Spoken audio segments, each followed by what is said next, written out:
Hello and welcome to Infamous MCP, the audio podcast. This is Brandon, or Mutilus on Discord.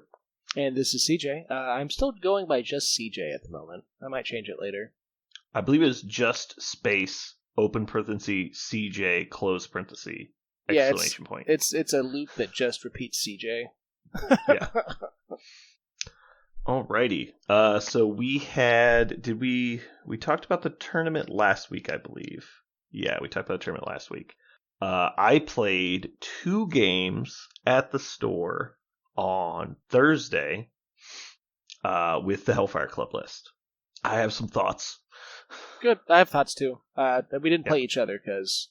Correct. That would have been We boring. Intentionally avoided the Hellfire Club matchups. We thought that would be like disgusting. Watching slugs have slug sex in slugness. Yeah, it's disgusting. Be like, oh wow, ideal. Mr. Sinister moves your Mr. Sinister moves my Mr. Sinister off the point. Both of them are sad they can't move Juggernaut. Yeah. Oh, speaking of which, I did have to play into Juggernaut with that list.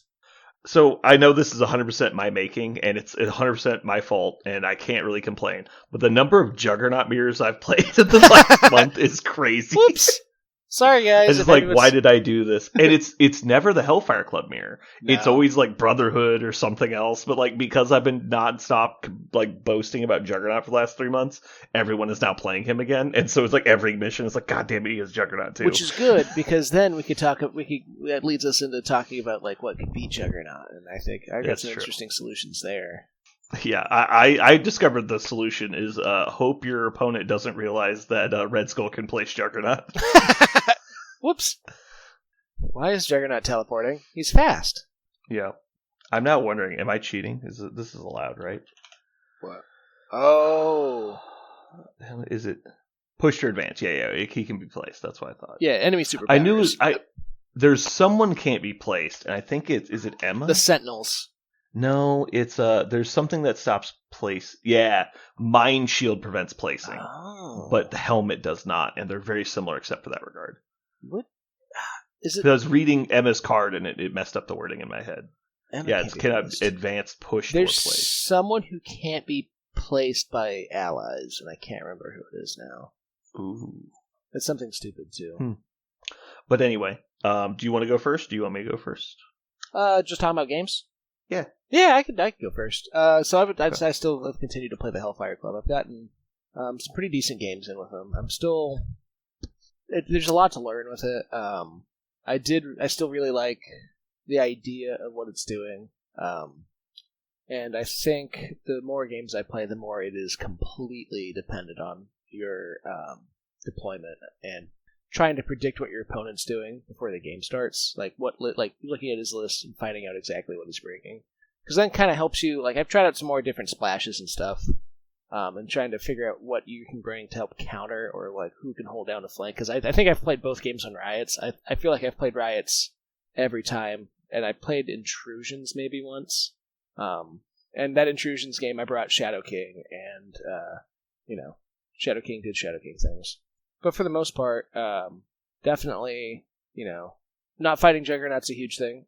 Turns out Juggernaut's really good into Hellfire Club. I played, Zach brought the new Brotherhood stuff. I think he just brought Exodus, though, so not like the whole new kit. But Exodus walked up into Omega Red, and it was like, I kind of did that on purpose so his Exodus couldn't do a whole lot, because he won't be able to. But playing into Juggernaut, I didn't bring my own Juggernaut just to avoid the mirror and see how I could play around it. But sucks when you can't move someone. That's bad. Yeah, it turns out it's a really important feature in today's meta. Huge. Turns out Juggernaut really good for that reason. No, it was a pretty alright game. It was pretty close. We played Riots and Samples, I believe, actually. Interestingly enough. And, boy, that Crisis scores very quickly, and I do not like it. Yeah, ditto? Yeah, I think we tied for the first round, or no, I did something stupid. I think I didn't have Omega Red pick up a side one, and that just down 2 points the whole game, and I lost by like 2.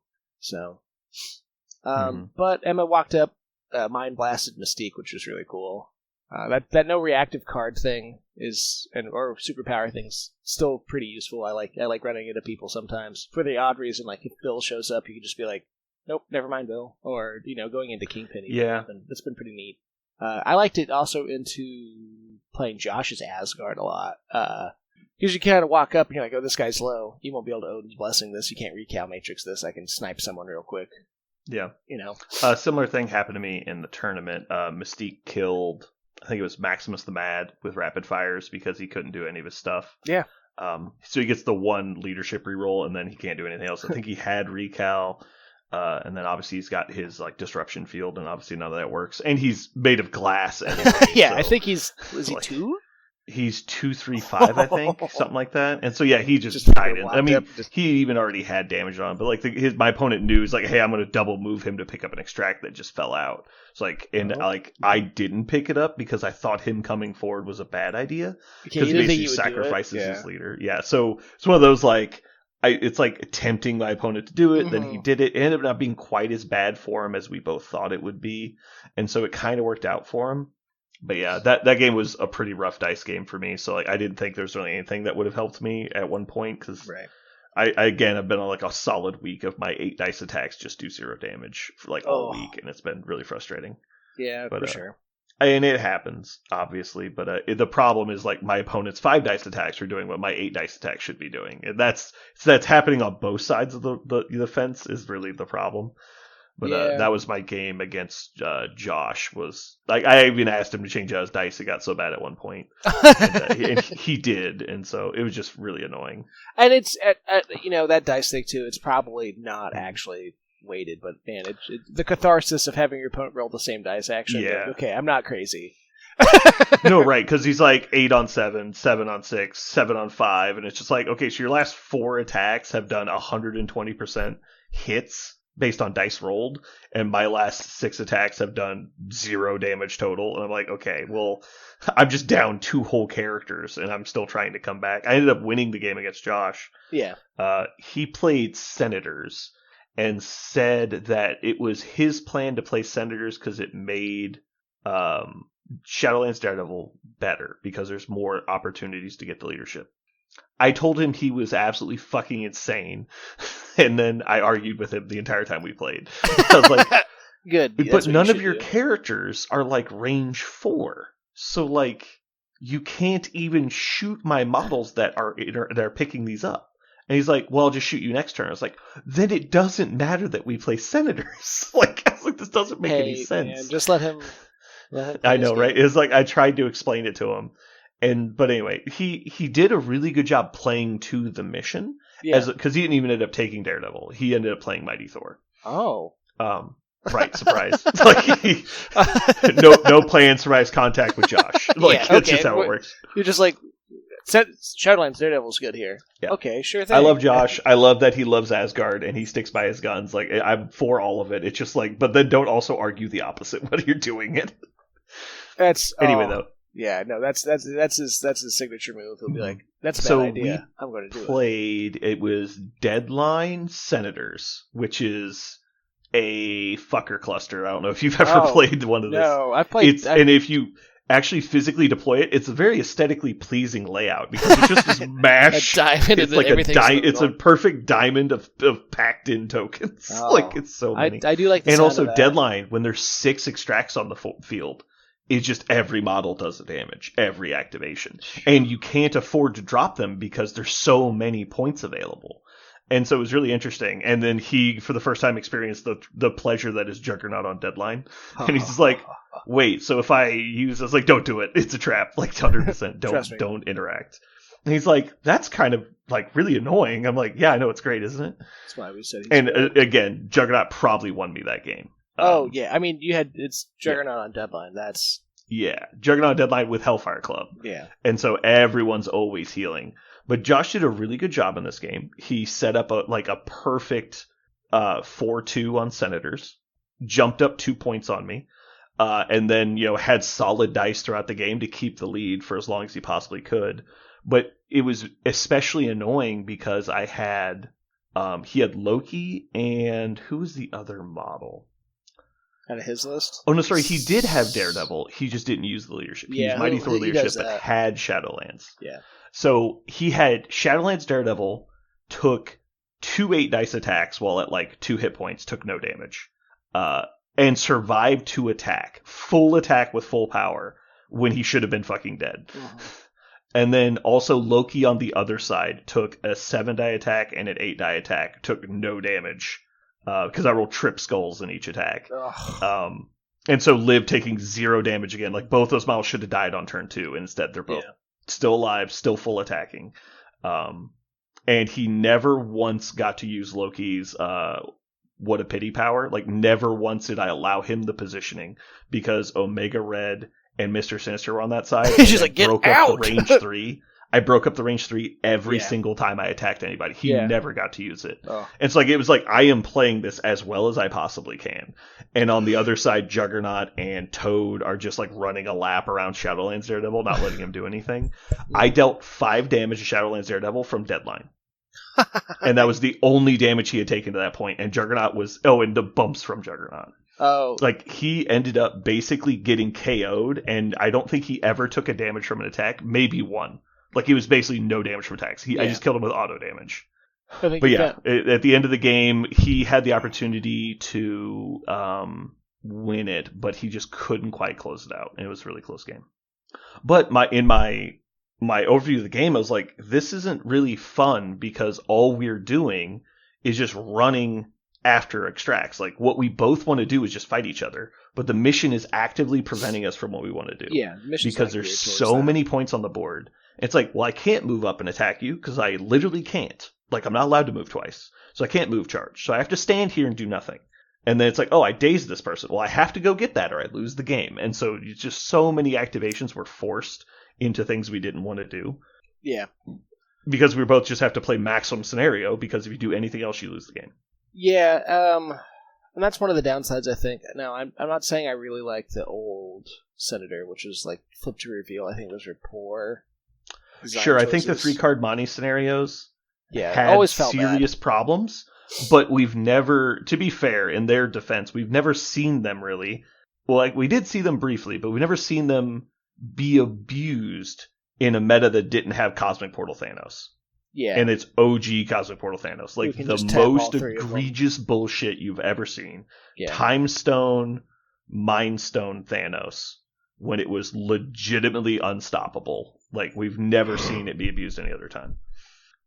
But I am very against single extract missions. It's just, it's not as bad as people think it was. It was just Thanos was so busted, it was hard to weigh it any other way. Yeah, and I'm starting to think that's kind of, like, I think we might have overcorrected some, because there's no, like, they got rid of the really good fighting scenarios, and it's like, okay, well, you guys could have tweaked him a little bit. Like, you can take another pass at him. You don't need to completely, like, what was the Demons Downtown? I thought that one was, pretty alright. Demons, I think, was fine. Researcher had its own problems, and I said this on last week's cast, I don't think you were there. No.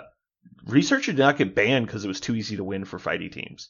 It got banned because of the abusive interactions they kept making, where you could just turtle up in the center and not play the game. Yeah. It's like, I'll just put Crimson Dynamo, CGR, and Thanos here. What could you possibly ever do to me? Yeah, the answer is nothing. Didn't get rotated at the same time they released Thor 2, and they were like, yeah, he could It got restricted when the Brothers in Arms became really egregious. Right, but they didn't seem to care about it when it was Thanos CGR. Yeah. Like, they didn't seem to care about it when it was Magneto. They only had a problem with it when you could actually make an unbreakable brick, and that was the problem. Yeah. And that's when it rotated and not before. And so you could say that they were always planning on getting rid of it, but there's no evidence supporting that, considering they immediately knee-jerked when it became a specific problem with Asgard. Yeah. So it's what it is, right? And they did work up to that point on tamping some other stuff down quite a bit. Like, I think that was post-nerf Thanos. That was, Sure, and maybe these changes were, like, implemented, like, internally, but not executed yet. Yeah. And I think there's a lot of examples of that with CGR. There was, like, 3 or 4 CGR nerfs that hit 6 months later because they were just added to a ban list that wasn't published yet. Yeah. And shit like that. It's like, oh, conveniently, Crew of the Milano is banned. It's like, yeah, but we needed that ban 6 months ago. That would have been nice. Now. Yeah. And it's like, if you just released this ban list, people would have chilled out on CGR. But instead, it just happened when it happened. Because And I get it. Logistically, you're a company that's releasing, updates at specific timelines. You don't want to knee-jerk send shit out when it's not ready. Well, so even if you've made the playtesting decision to make this change, well, it's coming out with all the other things that are getting changed. So it's not an immediate update. You don't want to be checking your phone every Thursday to see what's been updated. You want it to be on a regular schedule. I get all that. Yeah, and sure, there's some times we could definitely wish that it would be faster updates if there's problems. But at the same time, at least, I can't think of anything that's truly, egregious, I guess. There's nothing in the game right now where I'm like, oh, this sucks. This is just the worst feeling ever. But compared to some of the old stuff we've had. Yeah. Straight release Malekith, bad. Straight release Yeah, CGR, original Malekith bad. was too good, for sure. Yeah. I think second Malekith was fine. Oh, yeah. I think right now he could probably be a 6 threat and be a fine. Yeah, they way overdid it with the last one. Yeah.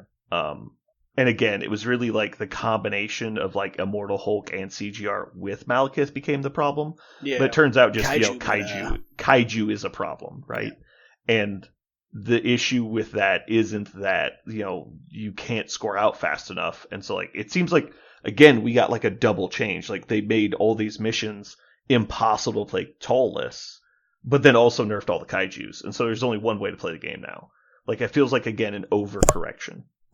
I don't know how closely you follow 40K. Probably not at all. No, not close. Sure. Not anymore. I haven't played in a while.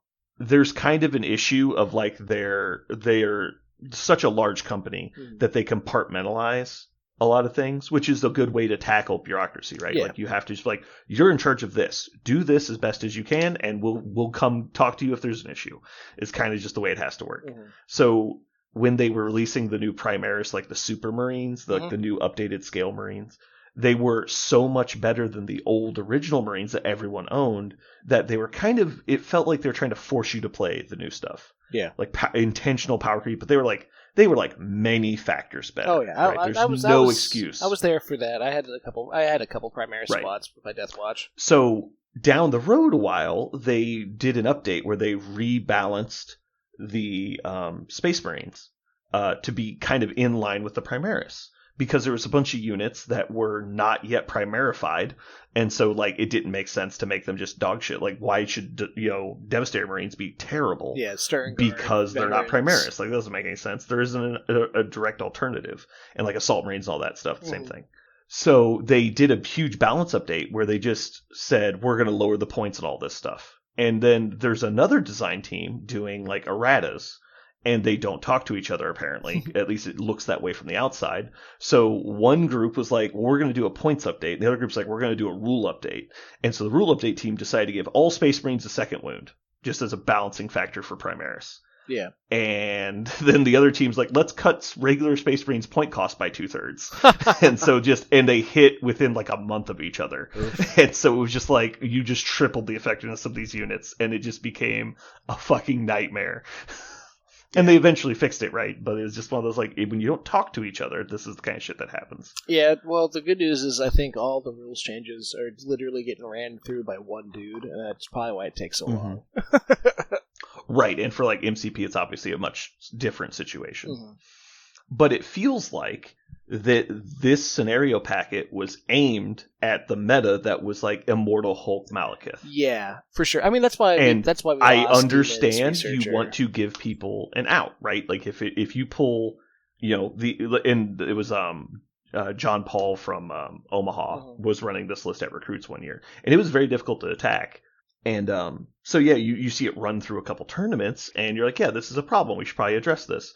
But then it's well, let's dumpster CGR, ban all the tactics cards that work with him, and then also up the average point scoring of the missions by 3 points each. And you're okay, hold on, that's probably too much if you do it all. Maybe do one of those things, and see if it changed, how the gauges work. Yeah, right. So the current scenario packet is so tempo scoring based that it just feels like any other way you want to play the game is just invalidated to me. Yeah, I think... And I know I've said that a lot, but it's just anything else. There's no room for interesting thought. Mid-range is unless heavily punished here. The only thing you should ever do is build this archetype list. And if you do anything else, you're wasting your time, is what it feels like. Yeah, I feel that.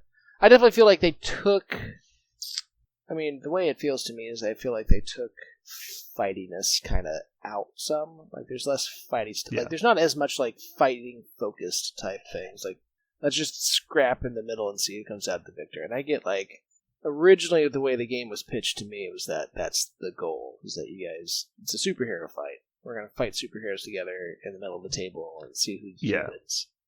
Like, personally, I don't, buy all these expensive miniatures, assemble them, paint them, show up to the game store to find like-minded friends and set up a game so that I can watch my model stand on the flank and never take a single action the entire game. Toad grab. Like, that's not personally why I'm here. Yeah. I get that some people like that, but I don't think that's the average. Some people like to win and over everything, and it's like, okay, yeah. Well, you can say you're here for fun, but your actions say differently. No, right. So, like, that's part of the Hellfire Club list, though. Like, we were trying to come up with a way to attack the scenarios in a non-templated way. Yeah. Like, not in the simple, obvious, straightforward way that a lot of other people are attacking it. And then there's also the other option of, like, I'm just going to take all the dice I can and run at you and throw the dice at you as hard as I can. And that works sometimes, but in my experience, the variance is much higher on... Yeah, your variance is so high that you'll get games where you never had a chance. Like, the game just ends before you even get anything going. You have to get the early luck to start the steamroll. And if you just miss on the first few opportunities, which is not unlikely to happen in a game with high volatility like we play, it just feels like it puts you in such a box that, like, the rest of the game is so concluded that you might as well not even play it. Well, and that's the thing, too, is I think it's in list design, it's hard to... Like, you're not incentivized to bring, like, a tool piece sometimes. You're not ever going to be like, okay, cool. I'm running X-Force, but I need to have some scenario play in here. So in my, 4 characters I'm going to bring 4 good characters and then, like, a 5th tool piece to help me in the scenario. That never works out. You're never going to be like, okay, cool, I need somebody to move people around. Mr. Sinister's great for that slot. No, you're just be like, okay, I'm going to bring... Shang-Chi, I'm going to bring Zemo. Boom. There's my splashes for X-Force. And I was actually looking at lists today on Longshanks just to see what people have been playing, because I haven't really been in the tournament scene in a minute. I think the last big one I did was Adepticon, and then it was just kind of like, okay, well. Yeah, because of the issues that we've been talking about, I've been basically staying away from tournaments because I just get too frustrated. Yeah, that's the last couple ones I did outside of Adepticon, I kind of felt that way. Like... Yeah. I've been mostly just trying to have fun lately, just try to hang on to my fire and passion for the game, which has been helping me a little bit. Yeah, I think, well, and the good news is that I think that a yearly Crisis update is going to be interesting. They could either fix a lot of stuff that's wrong, or they can just completely botch it and just kind of ruin a lot of stuff. But the other thing I think that has been kind of helping me out is that in this weird, like, mid-rangey stuff, as long as no one brings anything, like, playing at the store, as long as no one brings anything, like, no one's brought Apocalypse in a minute, no one's brought Web Warriors. Well, even Apocalypse, I played Apocalypse for a decent amount, but I wasn't playing any kind of tournament list. Yeah. I'm just playing what I think looks cool with Apocalypse. And so, like, I'm bringing the 4 Horsemen. I'm going to, every point total, I'm always bringing 4 Horsemen. I'm bringing Wolverine. Whatever I can on the table. Yeah, I'm going to bring Wolverine. He's funny. Like, I'm going to bring Psylocke. I'm going to play Toad. Like, whatever. Who cares? Yeah, and I think less to dig about Apocalypse, but more, I guess it's more about, like, no one's really playing, like, competitively. Like, very much agree. Our community has been mostly intentionally staying away from what we think is strong and more just playing what we enjoy. Yeah, cool shit. And that's, I think, helped hang on to the players we do still have, which is good. Yeah. But when it comes to, like, you were talking about, like, a annual Crisis update, we've had our numbers at the store have been noticeably down, which usually in the summer they're usually up as opposed to down. Because of free time. Right. The free time is more plentiful. Although in general, I'll say it's been very odd this specific summer, because normally, like, I work at the game store, I see the waves of population. Yeah. We had last year was just kind of down a little bit the whole year, but summer was kind of normal. Mm-hmm. And so about 3/4 of the year it was a little low, but summer was average. This year has been way up on average. Like, our population of the game store, we've been busy every fucking night. It feels like it's really busy. But the summer has been down, which is the opposite. Normally in the summer you get more people. Yeah. We've had way less people in the summer. But the other 3/4 of the year has been just packed. So it's just been an inverted year. It's been really weird. So I don't know if just due to the flow of social stuff that's been going on, people had a lot of stuff planned for this summer because they've been putting it off for a while, or what's been going on. I know. Yeah, there's been a lot of people traveling, and so it's just been kind of a weird summer. Yeah, and the one thing I do notice too, like a lot of the drive for people showing up and stuff would be new stuff coming out.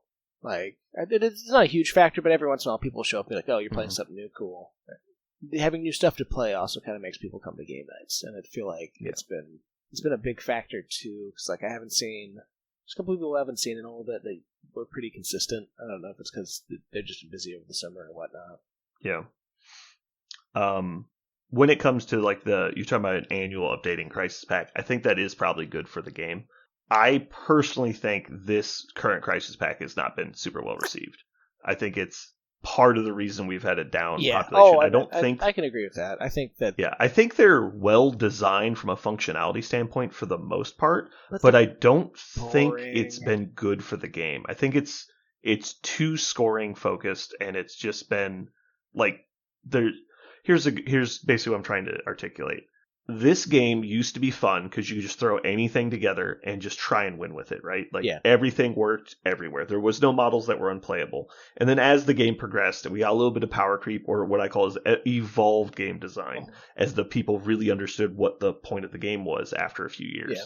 You would see models that were more better designed to operate within the game. And so that's more of what I see than power creep for the most part. Yeah. There's still obviously pushed models like Logan, King T'Challa, shit like that, like Namor super pushed. But like we have good models from the old like Black Panther and Zemo in the core set. It's not like we're completely void of good models. I don't even think Miles has ever really been that good. He was good when he first came out. Yeah. Right. But I still think he's Drax. You hold up Drax next to Crossbones, and this is like we thought the game was ending. This is the most push model we've ever seen. Yeah. And then like Drax never once gets played. Like never once was he a meta model. Yeah. And so it's just interesting. That is very true. You're like, holy shit. Medium move. But then looking at it like the list creation and like concept of like squad design and all that cool stuff you could do, that was so interesting. Like, well, what happens if you put Doctor Strange in Brotherhood? What happens if you put Thanos in Guardians? And like all these cool ways to approach list design. And now it just feels like that doesn't exist anymore. Yeah. It's choose your meta affiliation, add the obvious meta models, and play scenario, and don't do anything else. It just feels like it's just so cookie cutter. And so when I look at other games getting played, I'm like, Blood Bowl, which is like a joke game from a company that's never been known for what good game design, has 4 or 5 different archetypes of lists that you can play in a game that they don't even really care about. Yeah, it's a side game. And then like in our game is like there's really maybe 2 archetypes of lists you can play. And it's like, guys, there's got to be more interesting development than that. And it's not just MCP, it's games in general. Like they're just like trying to force you into a mold to play the game. And it's like, I'd feel like so often in older game design, it was meant to feel as free as possible. And I don't want to be forced to play in exactly this list. I want to play whatever list I want to. And so it just takes a lot of the joy out of the game for me when it's like, you have to play it this way. This is the way we want you to play it. Yeah. And I see and I think it just comes down to, there's parts of it where they're almost there for that. There's things where you can kind of look and like, oh, this guy's, this really synergizes well here. If I could build a list around, I mean, with what we said, there's 222 models is what Jarvis says. And like, to actually find like interesting synergies, you kind of have to like dig deep. You have to do a lot of like looking and research and be like, this is kind of. Well, I do think there's a lot of interesting synergy. Like, I find synergy all over the place. But the problem, and I love it when I do. Like I find like the Sinister Omega Red like combo, where I think that works really well. And like my Ultron 2 Mordo 2 combo that I did in Convocation, there's tons of fun synergies. The problem is, I think not effective. The scenario packet is forcing them out of the game because synergy doesn't matter anymore. It's just can you do these 3 tasks better than anybody else? That's all that fucking matters. Yeah, and it's just that's not fun. Yeah, because like there's no reason to build a Ticks All Comers list, right? That's not a list style that exists. There's no reason to build like I want to play Twisted Metal, not like Need for Speed. Yeah, exactly. I don't want to be forced into a cookie cutter like archetype. I want to do whatever the fuck I want and blow shit up. Yeah, and I think because like there's a list type that I've been really trying to toy around with, and that's just conditions. I want to have as many conditions on your character as possible. I want your character to feel absolutely crippled. I think that for me is to see the light drain out of an opponent's eyes when he goes to activate somebody with 5 conditions on him is one of the best feelings in MCP. It is the true. I think my record was 6. Yeah, it's something like that. I think I did like. I think it was to Josh.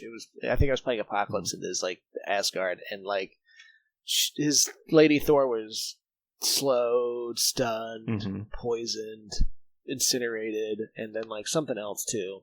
And I was just like, "You want to activate her yet?" And she's like, "No, she doesn't. She won't be able to do anything." I was like, "Yeah, that's right. That's fun." But like, it's not. It doesn't get me. It doesn't enhance my victory in any way. It just to me, it's just fun. I think this is probably like 4 years ago. We built a list that kind of did that. Yeah, and it was Ronin, Ghost Rider, Venom, and I think another weird character that we were running for a while. It was hilarious. It is like Otto's thing. It was just a bunch of ways to put conditions on you whenever you do something, and it was very fun to watch. Yeah, it's kind of actually what I've been toying around list building now. Is just I just want to build a condition-based list, and there's 2 factions that I think can do it really well: Spider Foes and Strange Defenders. Yeah. I mean, Hydra does it pretty well. Oh, I guess, Hydra's perfect. But I don't have any of the Hydras. Like, I don't have Red Skull, I don't have Zemo, or... You don't need Red Skull, but you do need Strucker. Strucker, yeah. The other Baron von Nazi. Whoa. Wolfgang von Wolfhausen. Yeah. Oh, sorry, Wolfgang von Strucker. Yeah.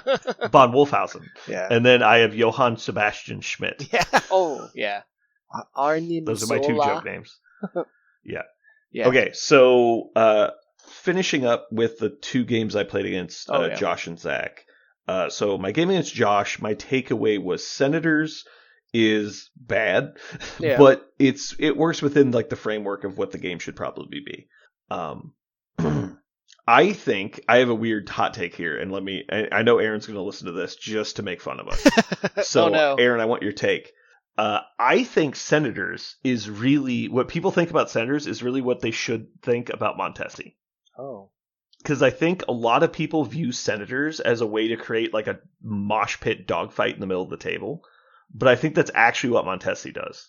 It doesn't do it in the most obvious direct way, because with Senators, the concept is like, I'll get you to the middle and then you won't be able to get away. But I don't really think that's true, because when people move away on turn 2, they're not double moving directly backwards. They're just moving to a secure. And so usually at the end of round 2, people are standing in the same place they were going to stand in the first place.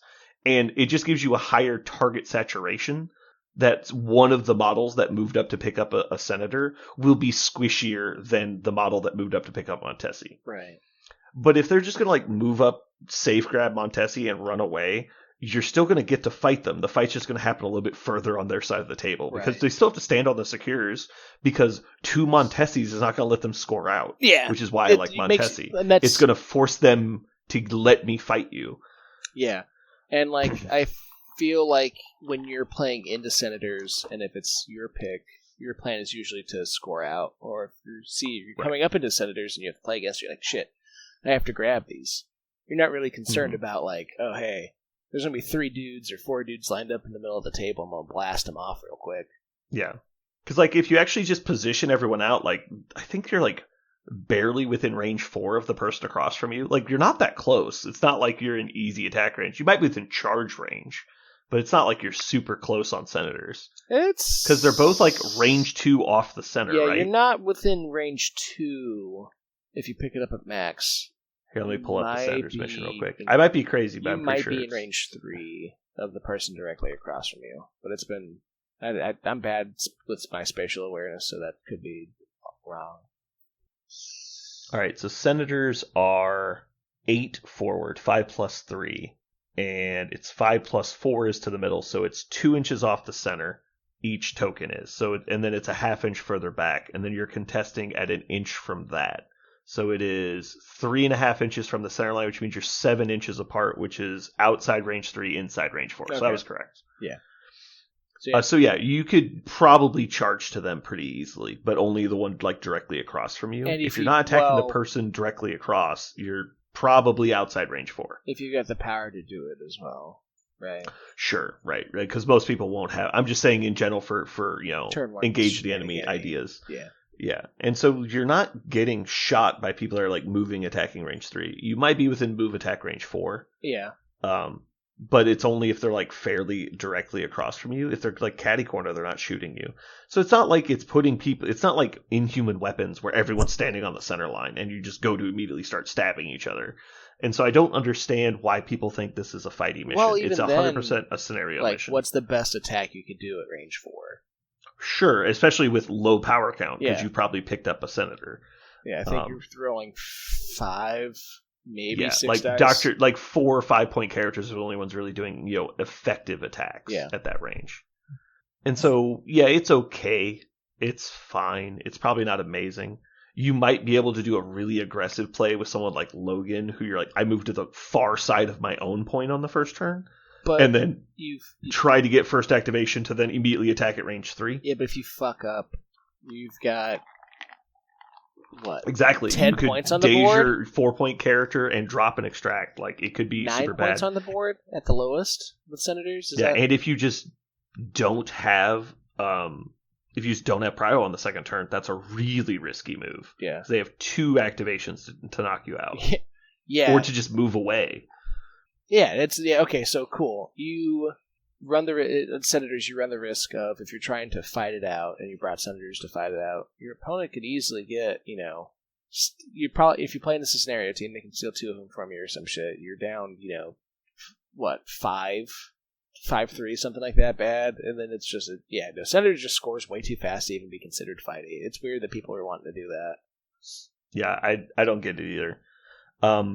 I think if you've got a good plan going in for Senators, you can definitely get 4 of the 6, which is a good leg up. And as you'll see for a lot of scenario lists, if you go super wide to make sure you can get that 4 of 6, you are super squishy, and so you're inviting chaos, right? You're increasing volatility. Yeah.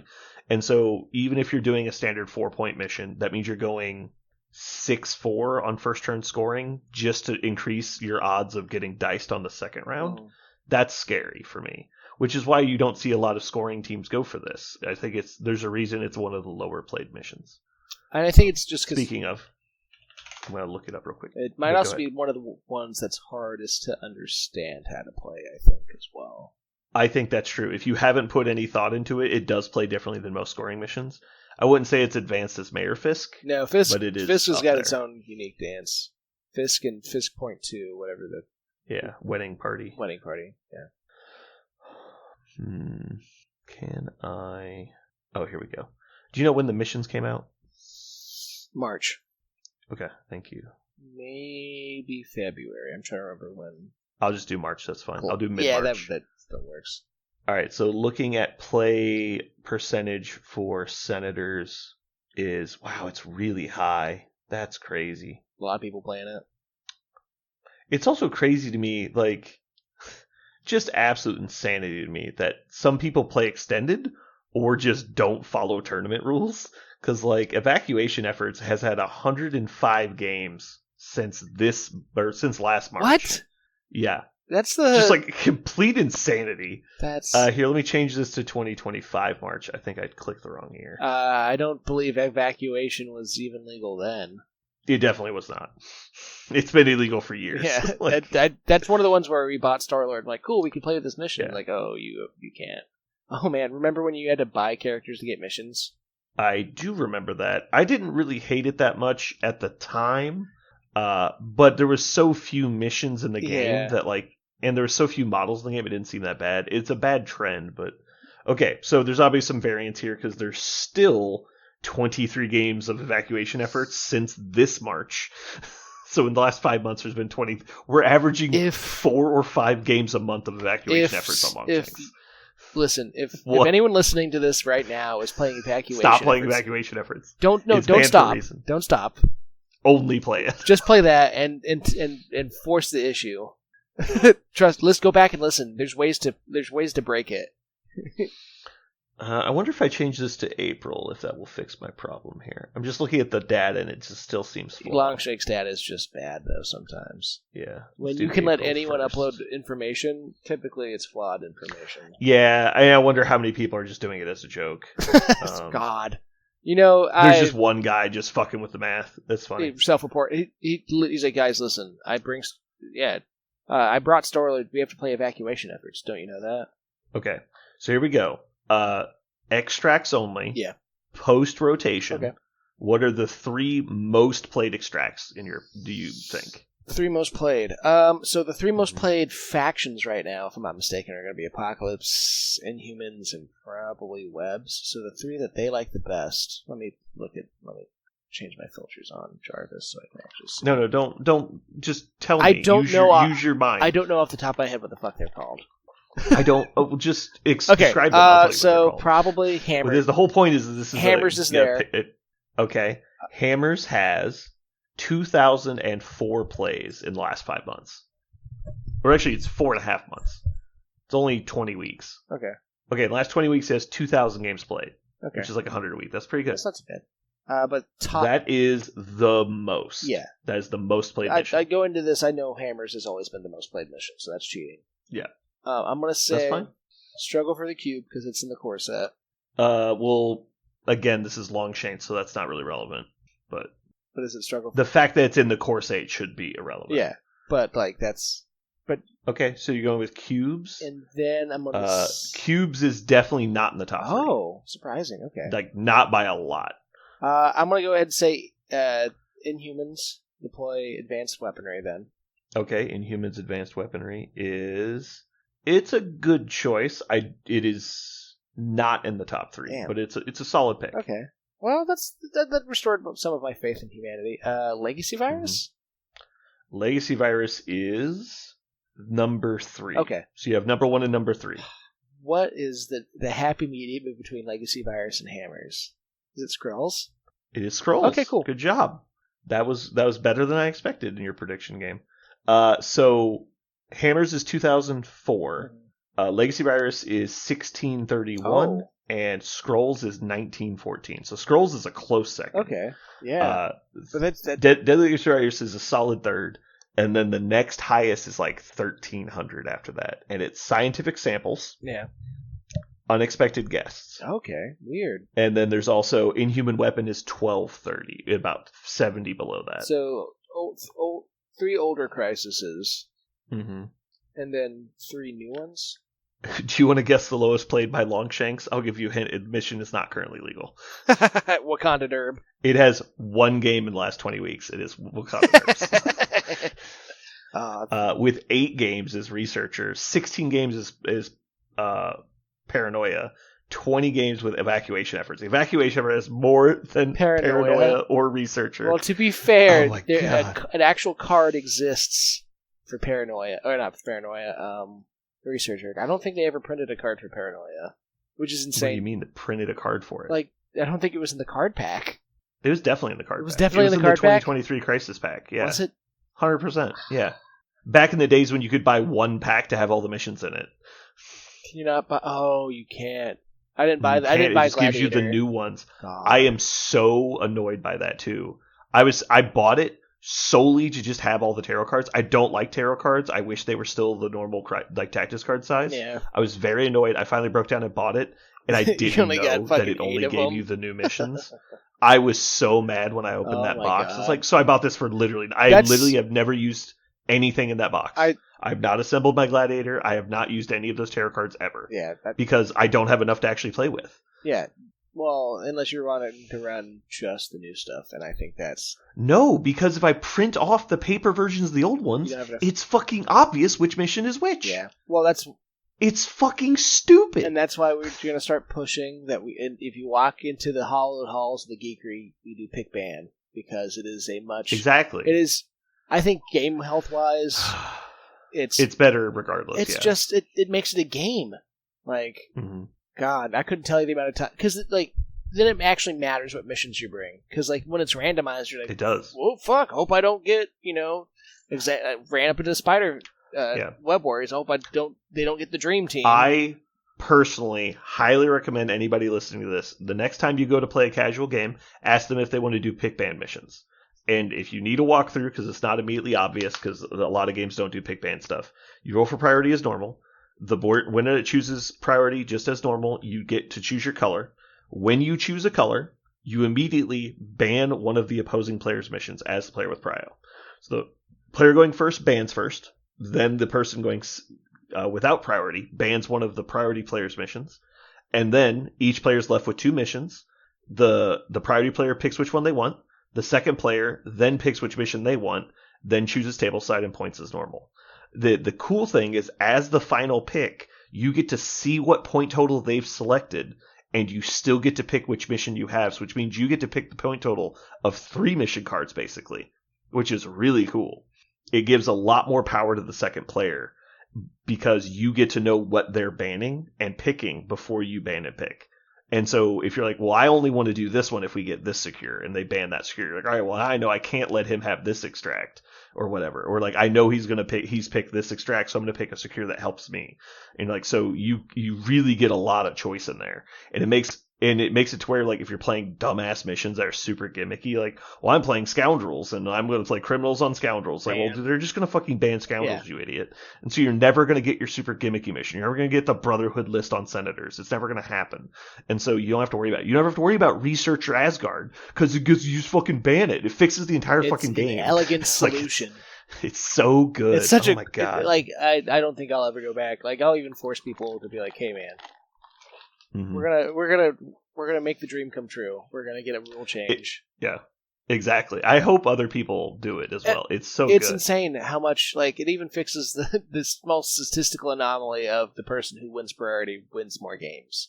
Yeah, and it might tamp it back down some, because like, honestly, like, being able to pick your point total that you want to play going into not picking your extract, I think is huge. Or even not picking your blue is huge, because like, sure, like the common things like, oh, I'll pick my blues. Okay, cool. Well, I'll pick the point total out of the point totals I want. Mm-hmm. It just adds some. It's just such a good fold to what for the game. Yeah. The second thing I've done is, which hasn't really been relevant yet, but the person who wins the roll chooses who gets prio. Yeah. Which hasn't mattered because everyone picks to go first, but there's sometimes you want to go second. Like, if you only care about the point total being played, you don't want prio. There's some game knowledge that, with more game knowledge coming in, and like, if you're better at the game, I think you can manipulate. It can matter. It especially matters in a game of even totaled squads. Yeah.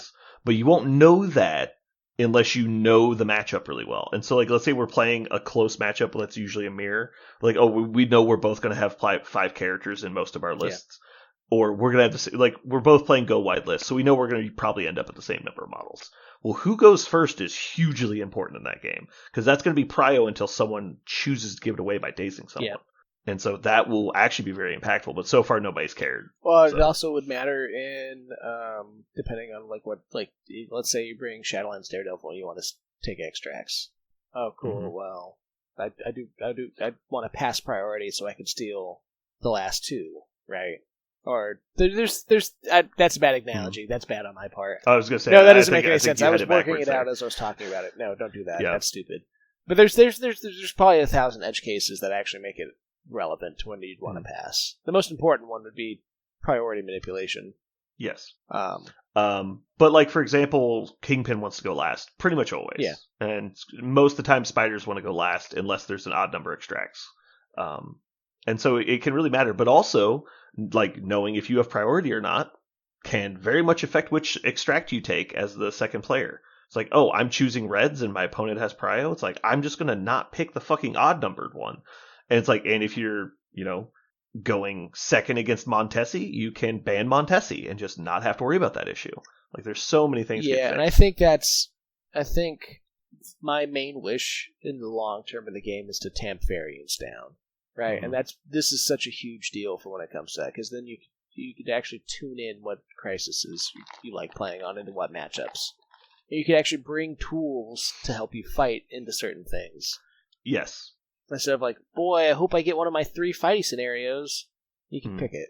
And for people worried about abuse on either side of the line here, the best thing about it is with assuming people have appropriate game knowledge, like, obviously it'll be really strong against new players, so they won't know what's going on. but that's true of everything. You will basically never get to play the mission you're the best at, and you'll never have to play the mission you're the worst at. Is basically what's going to happen, because they should be banning your best mission. You should be banning their best mission. You should be picking the best option left available to you. And so you're always playing second best on both sides of the line, which is the most fair game you will ever play. Yeah. And it's so much more interesting for building lists as well, because you can put stuff like Montesi and Scoundrels in and not worry about getting screwed against particular list matchups. You're like, well, I would play Scoundrels, but Criminals are out there and I might just auto lose. Like, well, just ban Scoundrels against that player. Don't pick it if it's your mission. Like, it's so nice. Well, it also lets you flex stuff. Like, say you have Deadline in your list and you bring Juggernaut and Deadline just as options. Mm-hmm. Well, cool. I can flex into that if I needed to, or you can have like somebody who's really good at meteors, like Claw or somebody like that, who's a medium mover, 5 energy defense. He can flip them really easily. Like there's a niche for that. There's all kinds of good models like Claw. Yeah, and Sandman. Yeah, those. Hey, Sandman's fine. I know. I'm gonna start playing him a lot because I want to be. Yeah. Mine looks really good, and I don't. You want to be the very best, like nobody ever was. Yeah. To catch them is my real test. We got very off track here. I'm glad we talked about what we did, but the whole point of this thought exercise was to get to how often is Senators played, and it's 1,000 plays in the last 20 weeks, which is half as many as Worthy, but more than twice as many as. Oh, that's not legal, so that doesn't count. It's about twice as many as Alien Ship. Okay. Which is surprising to me, because I played Alien Ship way more times than I played Senators in the last 2 years. I'll let you in on a secret. I fucking hate playing on Senators. I think everyone in Kansas City does. It's just high variance, and so I think that's why we generally avoid high variance things here. Yeah, so I mean, Alien Ship is manipulatable. I think it's one of the main high variance type ones. Yeah. The big thing about Alien Ship is unless you just want to play triple center line, there's no reason to play it over Legacy Virus, which is what the research shows here. It's almost triple play as Alien Ship over. The only way I could see, if you want to force the C, and it's just, if you're still doing random draw. Exactly. You just want a double chance of playing on, trying to fight somebody straight up. I think Inhumans is going to see a lot of play. It's actually trending down, but I think it's going to settle in as one of the more predominant extracts, because it's only a 4. It's center line. It's one of the most fair missions. Yeah, and so I think a lot of people end up doing that. Excuse me. I have not played it actually, so I'm not sure. It's still one of the ones I haven't played. I've played everything else I think I played Terrigen Online for TTS, but everything else, that's one of the ones I don't see a whole lot. But I can see how Inhumans deploy advanced weaponry. It's fair.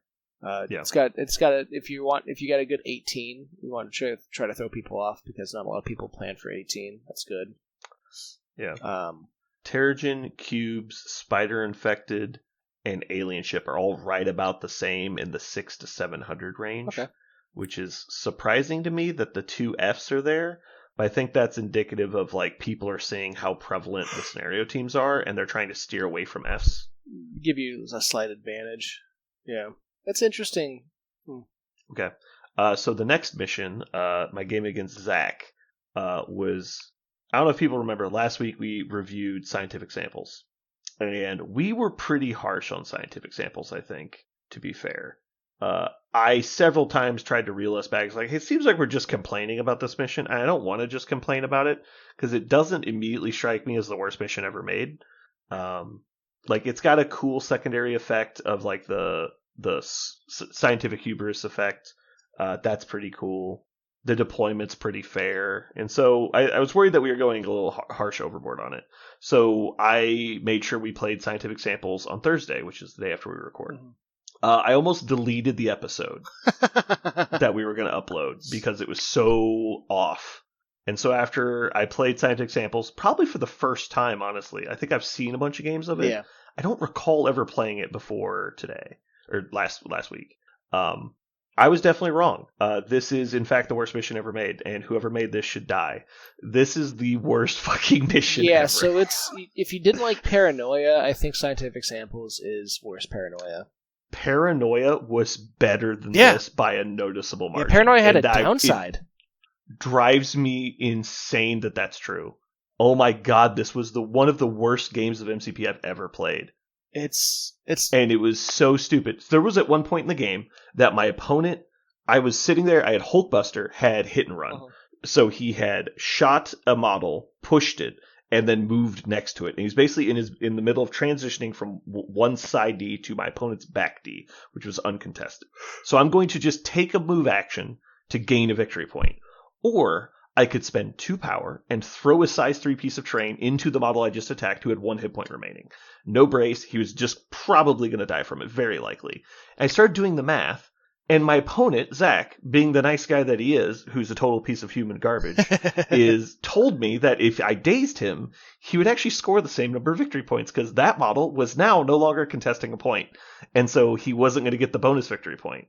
I was like, oh, well, that makes sense. So I'll just move to the blue, and that'll be fine. And I was like, no, because I can't just let you hold on to it because you have priority. Yeah. And so you're just going to then move away and heal because we're playing extremists. Oh, you played it. I was like, I can't let you move away and heal, but if I daze you, you get the same number of points. But if I pick this up, I then won't be able to get... Or no, there's some weird interaction. I couldn't get to the point. Oh, I had to attack him. That's right.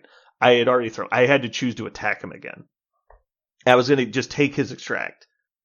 Because that's right, he survived the throw against all odds. And so because throwing was just obvious.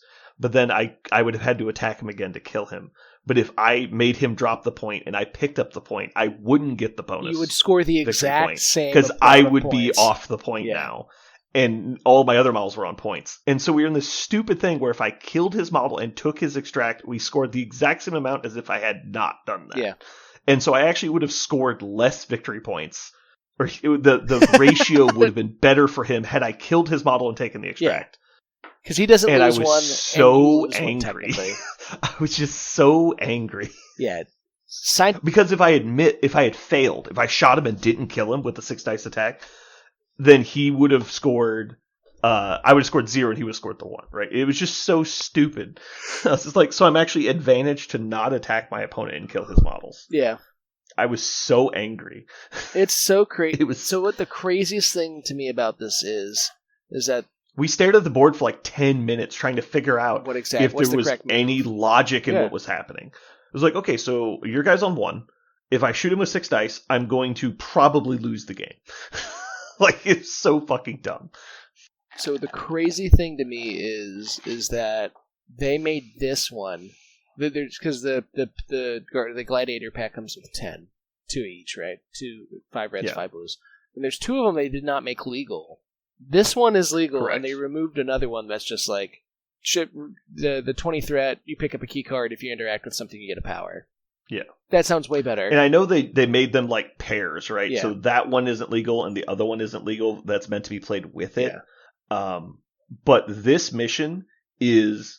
awful game design. Oh, it's terrible. Who made this mission and play tested it and said it was okay?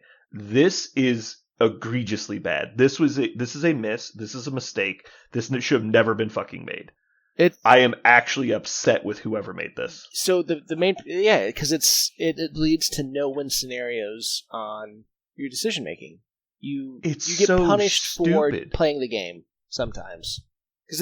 Yeah, and I remember with this one, I know there's a lot of discord about this one when it first got spoiled, because people are like, well, it's encouraging you to stay on the points. I'm like, no, fuck you. This mission is terrible. No. I am so mad. No, and I think there's no way to parse exactly how the mission plays out until you're playing it, and that exact situation happens, because it's the same thing that happens. There's so many situations where it's like, oh, my opponent just obviously hit a wild trigger, so I lose a victory point. Oh, I actually lose 2 victory points because I'm no longer contesting the point and I don't get the bonus point.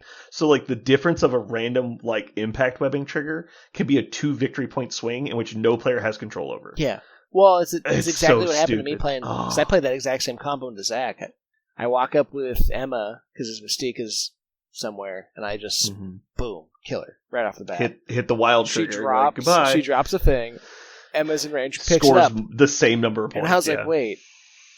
Do I not pick that up? You have what? It was the exact same kind of thing. And I was just like, whoa, I hate this. Nothing is better than having your decisions be completely meaningless. Yeah. Oh my god. I was so mad. And like, we were doing fine. This mission was like, it was not going well for me because we hit like the worst possible point total. And in all honesty, we actually played an illegal point total on purpose because I wanted to play Hulkbuster. In my last like 5 games, I hadn't been able to play him because we never hit 18 points, which is the point total I play Hulkbuster. Yeah.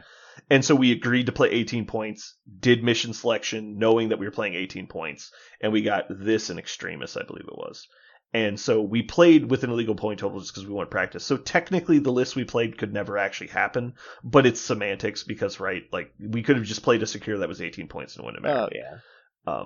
Yeah, like Riots wouldn't have mattered. You could have played... right, it wouldn't have mattered. We could have played a lot of stuff. Actually, Madman is the only 18-point secure. Sure. But either way, it wouldn't have mattered. That specific interaction is not unique to Riots. And we could have just played any number of other models that wouldn't have specifically mattered. Like I could have downgraded Omega Red to Drax. And you could have played the Dracula and 12 twos. Right. Again, so I'm just pointing out that we did that. It's not really relevant. But just sort of people that are like, how did you end up with this? It doesn't matter. Yeah, sorry. Whoops. We play to have fun. But the only reason it got to this point is like randomly, I made a mistake. I chose not to brace a specific interaction, which I didn't think would matter. But then like Zach got a little bit lucky and dazed one of my people, which I didn't think was a big deal at the time. But then like his model just became God mode and couldn't die. And so I just sat there losing the game because I didn't know how important it was in the moment. I should have saved the brace for something else. Yeah.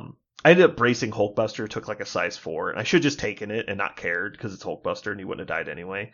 But Omega Red randomly got like one-shotted off of a single attack and a throw. And if I had the power, I could have just saved the brace, and I didn't. And so Magneto threw something into Omega Red and he died. And I didn't think it was a big deal at the time, but it ended up being the entire game because now he's scoring 4 points a turn off 3 extracts, and I can't do anything about it because his model just would never fucking die. Because again, I'm just like, I just had a bad night of dice. Like I couldn't get any damage through. But I lost the game on the only dice spike I had on offense the entire game. I threw a 5-die genetic splicing into Magneto, which is a mystic attack, by the way. Yes, I'm aware. And so I had Prio. I walk Magneto, or I had walked him the previous turn with Bow. Then I open up this turn, genetic splicing, hit him with the beam, and I did 4 damage to Magneto randomly. He blocked 0. I rolled 4. He exactly died to a 4. And it drops exactly out of like pickup range. It's like the medium stick plus a quarter inch. Like, it's exactly up. So I know I can't. Took that beam just at the edge of it. So I'm like, because I walked to exactly range 3 of Magneto, so I could bow him further away. He was going to lose the game because Magneto he played Asteroid M on the first turn.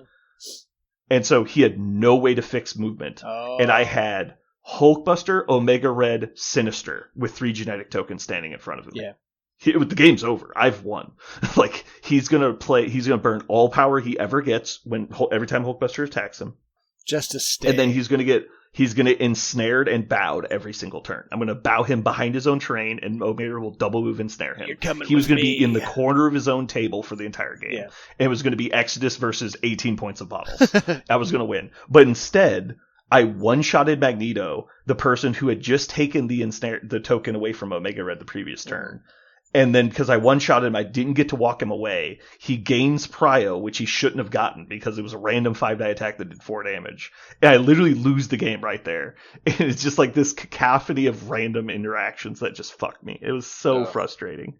And so then every other attack I make just does no damage to the rest of the game. Magneto kills my whole team. I'm like, whatever. Like, this is so stupid. It was like the least fun game of MCP I think I've ever played. And it just sucked. But the whole time, we were just like, this mission is terrible. Yeah. It's so bad. Well, and it's not surface level bad where you look at it and you go, oh, why would we ever play this? It gets worse the more you look at it, yeah. Because, like... I am proudly saying I will never play this mission ever again. No matter what happens, if this gets put in front of me, I'm conceding the game, I'm not playing it. I will never play this mission ever again. That's how I feel about...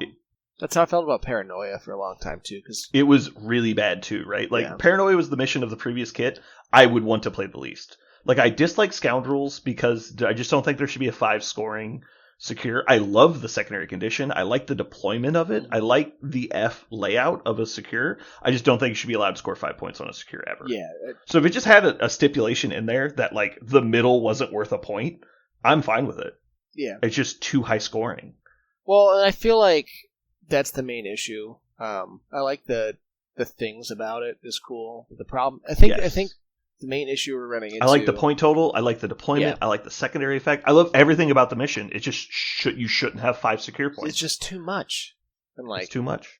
And for like a game that scores out at 16, when in 4 it's supposed to go 6 rounds, and in 4 rounds you could score 4 points over what you're supposed to if you just do the blues. Yeah, I'm just like if you're playing Kingpin, you're like, I'm gonna just get 2 of the extracts. I'm going to score 5 blues on the first turn. I'm up 7-3 on the first round. You're like, what the fuck? Like legal. It's like, how are you supposed to come back from that? It's like even if you have prio, which you probably will, you're going to daze somebody, and I'm going to double move away from you. Yeah. And then you might daze the second person throughout the rest of the round because everybody's moving directly away from you. Then my final activations, I'm just going to move back to the points I just evacuated and score them again. Like, it's so stupid. Yeah, and then you're like, oh, cool. Well, at least I'll have prio. Oh, actually, sorry. Because you dazed a guy, he's got 10 power, and now it's my prio. Yeah. So I'm just going to take my 2 Black points. Cat's going to stagger 2 people and place out of range. Yeah, 3 I'm going to take my 2 scoring points and run away now. So. Yeah. Yeah, no, it's like, it's one of those things where it's like, I gotta go, I need to do like an actual read through and make notes. But I feel like typically the more points that are in the game, the more beneficial the effects of the extracts and the secures are. Because like, for 5 points and you get cover, that's a lot of covered mods throughout a game if you're actually trying to attack into that. McCran, 19 points. 4 point. It's 19 threat, 4 points. You get extra power if you're holding. Yeah, there's stuff. I think that a lot of the design choices are trending towards better in these, but overall, I think that these crises are just kind of boring. There's nothing in this pack excites me. Like, I don't look at Guardian, Save, Shi'ar, Empress, and Style and go, oh boy, this is going to be a fun mission to play. As opposed to, like, Researcher. At least Researcher was dynamic, right? It was dynamic. It was definitely on the far side. Like, I feel bad defending alien ships sometimes. Not alien ships, sorry, Researcher. Yeah. Because I know, like, everyone knows it's the fighty mission, right? And I like it. I know I'm biased because I like the fighty missions. But, like, I don't see how anyone can look at, like, Spider Infected and say it's not skewed the other way. Yeah, worse, and so, like, possibly. And so, like, and I think Spider Infected, a lot of people don't value the secondary component properly, and so it's a little less scenario based than people think it is. Yeah, but it's still like it's there, right? Like but Researcher was supposed to be the most one-sided mission there was. That was the whole point of the mission. It was the point total that the fighty list wants. It's the mission the fighty list wants. It denies like scenario teams better than anything else because they can't steal it. And so, but it's like. Turns out, actually, like when like 9 of the 12 missions are scenario focused, it's like what like if we're just the point is to play scenarios turbo scoring, like that's not the game I want. Well, and so like I feel annoyed that like that seems to be I'm the only one that has that opinion. I say it so much I feel bad about it. I'm definitely of that opinion before. There's been so many times where I've been like before it was banned. I'm like, thank God, Researcher, I have a chance in this matchup. Yeah. But I'm sorry if this randomly is coming not off like preachy, but I just after playing Scientific, I have no words for anything other than this is awful. Yeah, I'm glad I'm not crazy then because like I played it like 2 times now. I think it's into the Brothers Riedenberg, and it's just like I hate this. This is a reason not to play the game because this mission is insane. Like it does stuff, but it does only bad things for like. If it's the same reason I kind of hated Senators starting off. Like Senators is fine mostly, but like I felt like there's nothing I'm doing if I'm not specifically planning on playing this. I'm just gonna get ramrodded, right? Sure. Let's get back to some discussion. Sure. Try and get off the preachy topics a little bit. Just worried that people might hate it. So. All right, so back to the Hellfire Club list. I put in the scientific samples as an experiment, so let's figure out what my extract missions are. And an observation I had is I didn't get Prio in my Hellfire Club list for probably like the first 6 games, I think. I missed Prio on all of it. Mm-hmm. So I was always playing my blues because my opponent was always picking reds. Interesting. Which I don't know if that's normal for people, but that's just the experience I had. knows? And it might have been that we had similar blues in most games, so they didn't worry about it. Yeah. So I found that in games that I was playing other people's reds, I was doing better than when I was choosing my reds, which clearly means my reds are terrible. Yeah, that's something I found out too, because I feel like I think this Hellfire list is way more of a blue, like secure focus, right? It is obviously blue focused, right? But I think the reds that we selected just bad. as a experiment were obviously not good. So the ones I had the most luck with was Legacy Virus. 19 points is really good for us because just adding Toad to the 4 models we already have is a great drop. It really balances out the team. Yeah. And so 19 points, Legacy Virus is just in. I'm still a fan of Montesi, especially with the addition of Hulkbuster to the list. 18 points is great. Hulkbuster is also really good on Montesi because he can just pick up the back point.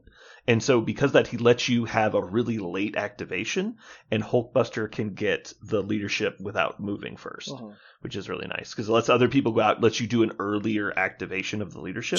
Because you can just activate Omega Red and Sinister, and at the end of Sinister's activation, you can immediately use the leadership. And so on the second turn you've taken, you can leadership and it doesn't hurt you, which is really convenient. Yeah. Because sometimes you'll be forced to wait it out. And if let's say you've got a 4-wide list and you had to go with Emma earlier, you can get into the spot where it's like someone on the midline has already been attacked twice and you still can't use the leadership. It's actually really hard. And so it makes you make bad choices because then you're stealing power from somebody who hasn't activated yet, which is really hard especially to recover from. With Hellfire Club, that very first bit of power is the difference between a 2 victory point kind of swing most of the time. So what do you think the next best mission is? Specifically for Hellfire Club? Legacy and Montesi. The 2 I'm looking at, just so you know, are both 4-point scorers, 18 threat, and half center line. Okay, so... So it's Worthy and Inhuman. I believe Inhuman is probably the correct answer. So my issue with Inhuman is all 4 points on the center line, which takes away the back point large base for the leadership. It also having 4 points on center line means I need 2 guys to pick up, and at 18 threat, I don't probably have 2 good guys to pick up. Yeah, I think the roster might need. So personally, I'm more for Worthy. And part of that is also Jugs can then pick up any number of extracts, and you can start piling them up, and then Jugs becomes a problem, right? Because then they have to catch him, and he just starts running away with like 3 extracts. And you're like, "Fuck! What's he doing? What's 2 Hammer Juggernaut?" It's like Point Bust just running around. Yeah, no, I think Hammers is very interesting, especially with Juggernaut. That's a good shout out, I think. And then what was you had Montesi and so Montesi is up for debate. I think it's good. Are you just trying to rage bait Aaron into listening to these episodes? Is that what's going on? Well, part of it is I think a lot of people want to pick their reds. Yeah, at least that's been my experience. Yeah. And so if the scenario team picks my reds to get Montesi when they have Prio, it's kind of like a trap card at that point. Just you cannot explain it to me that it's a bad thing. She's like, so you're telling me that I only have to worry about you having 2 extracts instead of 4. Yeah, like that's so much better.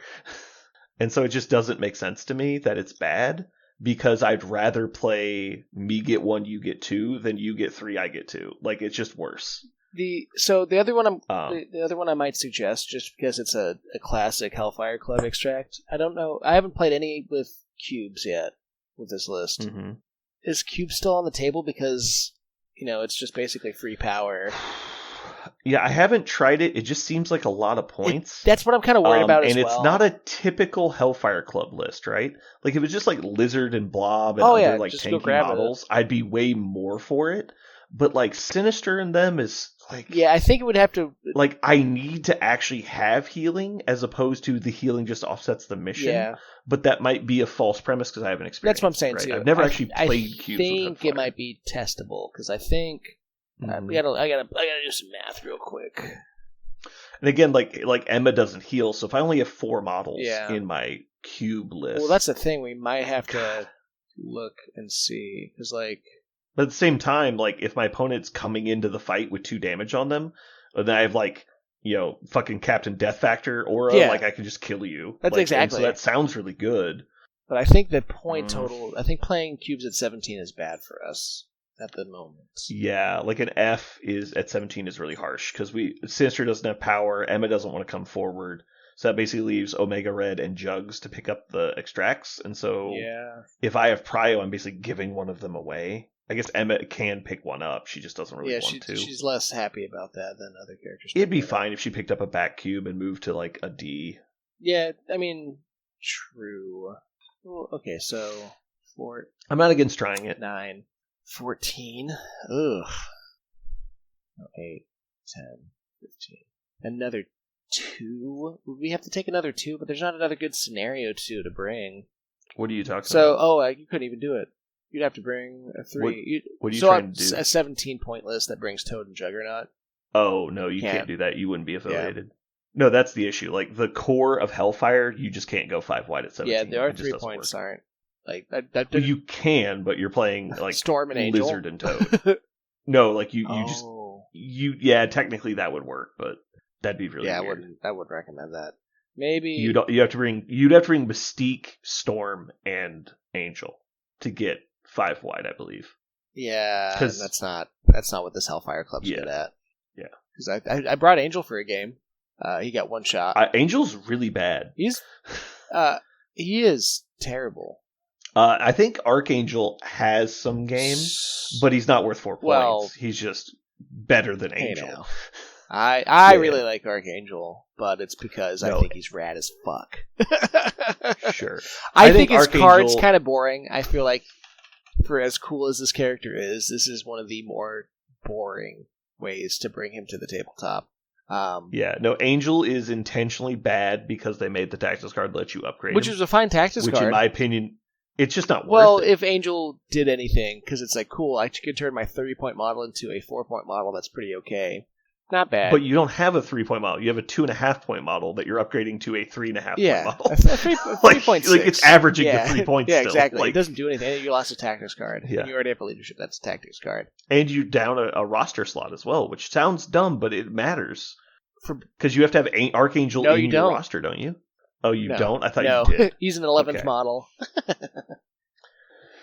Great, another way to have too many fucking models on your board, because you have a Transformer and a bonus model when you play Hellfire Club. So you're already at 12 models. Yeah, it's fantastic. But yeah, no, and they both have fucking wings. Yeah, it's just kind of silly. I think it's bad.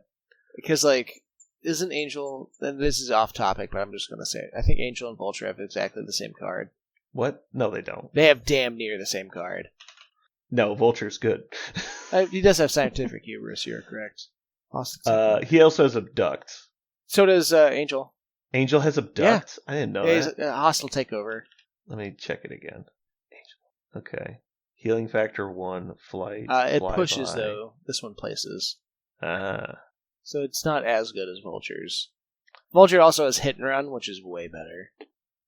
Yeah, it's just the problem is, like, Angel has a range 3 attack suite, and he's made of negative glass, which is somehow more brittle than regular glass. He's got Healing Factor. What are you talking about? He's got Bird Bones. That will save him. I'm surprised he doesn't have a fucking superpower that makes him take double damage on crits or something. Yeah. But yeah, so... I thought Vulture was speed long. No. Maybe somebody was just cheating when they were playing. Probably. I swear to God, I watched a guy play an entire game at speed long. That'd be fucking rad if he was speed long. That'd be, yeah. He's also maybe it's just the fact he's on a medium base made him seem really fast. He is. I mean, he is kind of fast, but like not. I mean, he would be the only medium base 3 threat that's movement long then, which would be. I mean, give him something. Give him something to do. Yeah. His tactic card's pretty neat too. Yeah. But yeah. Okay. Hellfire list missions. Yeah. I think that the best 3, like you're talking about, would probably be Legacy Virus because it's good. Montesi's. If you wanted me to listen to opportunities to not play Montesi, I think the closest you're going to get is Skrulls. Yeah. Because it's 20 points, that really lets you alleviate the issue of your expensive base models. Yeah. Because then you can play like Hulkbuster and Toad, which is kind of neat. No. It also lets you just straight up add a 3-pointer to your normal 17-point drop, which is cool. Yeah. The only thing negative I have to say about hammers is that you are trying to weather the storm, and hammers makes it a little bit harder. It does, but I think the models that I have that are weathering the storm aren't that worried about one extra attack die. They're way more worried about one extra auto damage all the time. Very true. Because like a lot of my survivability is based on damage reduction. You're not generally damage reducing the cubes. Yeah. Like you could, like Jugs and Sinister can, but then you're not getting the power. Why don't you want to pick alien ships? Just because you're gonna have too much same power? reason. I tend to have a lot of power, and I don't want to take random. Like I can't afford to recover from the random spikes. Like if the thing goes off on like Sinister at a bad time, like you just lose the game. That is true. Like I don't have enough redundancy in the list to accomplish that. Jug specifically is really good at it because he can take the hits. Well, he can burn well. power pretty okay if I'm not mistaken, because he can just Exactly. He can burn power. He can also just not take damage from it, right? But like Omega Red is like, oh, I just take one extra damage every turn. Well, that just means Omega Red dies when he should be alive. Yeah. Like the best thing about him is that he tops himself off really well because he can heal like 3 points of damage a round. Yeah. And so combining that with his damage reduction and poisoning people and ensnaring people, he doesn't really get attacked a lot. Mm-hmm. And so he only needs to usually survive 1 or 2 alpha strikes, and then he's fine. Yeah, he's basically got two. He's a guy with like 2 to 3 health bars, depending on how lucky your defense dice are. Mm-hmm. Yeah, no. So if you don't like Montesi, I'm happy to try Skrulls. Yeah, let's try. I'm perfectly fine with Montesi. I'm putting in Skrulls. Yeah. You definitely sounded like you wanted Skrulls. Skrulls is fun because like you can just have. I mean, Juggernaut just goes up and grabs the middle scroll. Sure, but I mean, if you want to be aggressive, the thing that a lot of people will do is they'll grab the opposing scroll, and Jugs can do that and you well still too. Get to slide back. I think. Not in this list. Not outside of Brotherhood. Yeah, you're right. Which is sad. I usually use them to grab a side point. Personally, no, I still think that's fine. You can still. I mean, you move Sinister up, grab one, and just be like, "Hey, hit me." Just move back. No, like he's on medium base. That's right. I keep forgetting. Yeah. It's not on the center line. It's set off. Yeah. Okay, yeah. Exactly. Now you might have a problem with Omega Red doing it because he's too short, but I will go get it. We'd have to. No, but it doesn't happen because it's too. But again, almost no one crosses the middle to get yours anyway. So you just pick it up later. Yeah. And if they're going to go to the middle, they're too afraid of getting pushed into your old list. And then you just beat up on them, right? Mm-hmm. Yeah, no, that's Skrull. Yeah, try Skrulls out. See how that goes. Yeah, and at 20 points you can take Toad, so who cares? Yep, fantastic. Great. Love and Toad also gets the middle love one. Toad. And like it's only like a 25% chance for Jugs to get pushed anyway, and if he gets pushed, you're like, who fucking cares? He's Jugs. What are you gonna do? Attack Jugs? Like, fuck off. Please do. You're gonna forego getting points to attack Jugs. What are we doing? Playing MCP correctly? Yeah. But he's a big target. I think the only time I've ever killed Juggernaut was with Killmonger in Shadowland Daredevil on a Usurp the Throne turn. And it was Zach's Juggernaut. I just got so fucking lucky. Just spiked 3 spike attacks. He flipped over, and I was just like, kill him. Yeah. I think I want to get rid of Mayor Fisk. I would agree with that. 16 points is just really bad. If you get pick 16, that's what? Jugs, a 3, and 1 of your... Yeah, you're either cutting Sinister for Mystique, or you are cutting Jugs for pick a 4. Yeah, and I don't think... Which is... The whole reason that we have Fisk is because of Juggernaut. Yeah, like Apex is our 4, which we should probably switch out. It never happens. Yeah. So I would rather play Mystique than cut Jugs. Well, yeah, exactly. And I think, I need to try it next time if I play it again, is because I think... You said you were going to stop playing Hellfire. Every time all you talk about today is play. It's because I love the models in it. It's Mr. Sinister. It is. You get to play models you never play. Yeah, it's a fun time. But I got other models to play too. I haven't played Spider Foes enough. And you just get to play the most devious bastard ever to live, Mr. Sinister. Dude, any excuse to put Mr. Sinister on the table and play a competitive game of MCP, like you have your opponent be like, Mr. Sinister, what's he going to do? I was like, well. It is so funny to watch people look at because like I'll be playing a game against like our new guy Priam, and then Aaron walks over. He's like, "What the fuck are you doing?" Yeah, he looks and you're so like, "Great, "We're Mr. Sinister." He's like, "Yes, that is my well-painted Mr. Sinister, I performing don't. well." Did I tell you?